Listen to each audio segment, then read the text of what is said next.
Dans le quartier populaire de Nkolbisson, tout le monde connaissait Aïcha. Belle, élégante, instruite, fille unique d'un commerçant respecté, elle avait tout pour épouser un homme riche. Les mères du quartier se battaient presque pour lui présenter leurs fils, des fonctionnaires, des hommes d'affaires, des expatriés. Mais Aïcha avait fait un choix que personne ne comprenait.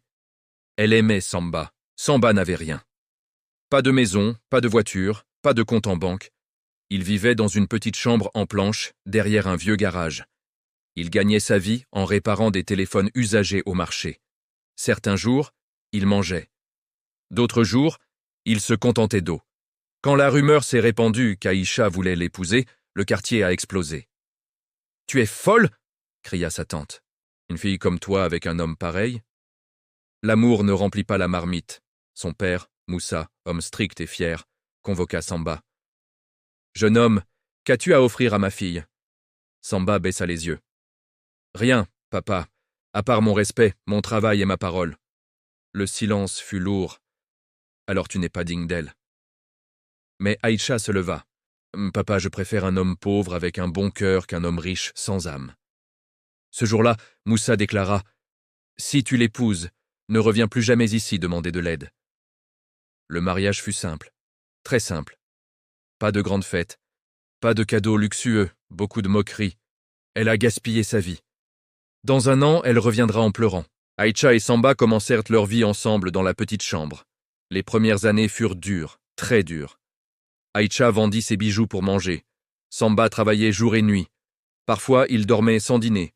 Mais chaque soir, Samba disait « Un jour, je te rendrai fier ». Aïcha souriait, même quand elle avait faim. Personne ne savait que cette promesse allait changer leur destin. Si tu es nouveau sur cette chaîne Afro Story, abonne-toi. La 3e année de mariage fut la plus difficile. Samba tomba malade. Sans argent pour l'hôpital, Aïcha vendit sa dernière robe de valeur. Elle lavait le linge des voisins, coiffait des femmes à domicile, faisait tout pour survivre. Un jour, alors qu'elle pleurait seule, une vieille femme s'approcha d'elle au marché. « Ma fille, pourquoi portes-tu autant de douleur ?» Aïcha raconta tout. La vieille femme sourit doucement. « Les graines les plus lentes donnent les arbres les plus forts. » Ces mots restèrent gravés dans son cœur. Quand Samba guérit, il changea. Il commença à apprendre seul. Il observait comment les téléphones fonctionnaient vraiment. Il réparait, démontait, créait. Un jour, il transforma de vieux téléphones en appareils presque neufs. Les gens commencèrent à parler de lui. « Va voir Samba, il est différent. » Petit à petit, l'argent entra, lentement. Ils quittèrent la chambre pour une petite maison en briques, mais le mépris continua. Quand Aïcha tombait sur ses anciennes amies riches, elle riait. « Toujours avec ton réparateur de téléphone ?» Aïcha souriait sans répondre. La 5e année arriva. Un matin, Samba dit à Aïcha « Prépare-toi bien aujourd'hui, mets ta plus belle tenue. » « Pourquoi ? Fais-moi confiance. » Ils montèrent dans un taxi. Direction. Un grand immeuble du centre-ville. Aïcha tremblait. À l'intérieur, des hommes en costume se levèrent quand Samba entra. « Monsieur Samba, bienvenue. » Aïcha n'en croyait pas ses oreilles. Samba signa des documents.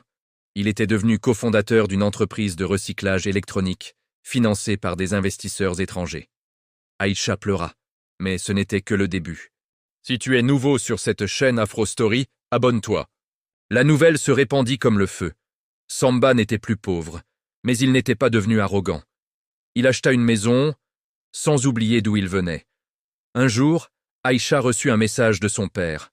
« Ma fille, peux-tu passer me voir ?» Quand ils arrivèrent, Moussa resta figé.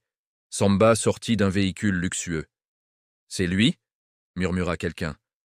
Moussa tomba à genoux. « Pardon, mon fils. J'ai jugé avec mes yeux, pas avec mon cœur. » Samba le releva. « C'est grâce à votre refus que je suis devenu fort. » Aïcha pleura. Cette fois, de joie. Le quartier entier parlait désormais d'eux. C'est elle qui a cru quand personne n'y croyait. 5 ans plus tard, Samba créa une fondation pour aider les jeunes pauvres. Et chaque fois qu'on lui demandait le secret de sa réussite, il répondait « Une femme qui a cru en moi quand je n'avais rien. » Leçon de l'histoire. Ne méprise jamais un homme à cause de son présent. La patience peut transformer la pauvreté en puissance. Le vrai amour voit plus loin que l'argent. Si tu es nouveau sur cette chaîne Afro Story, abonne-toi.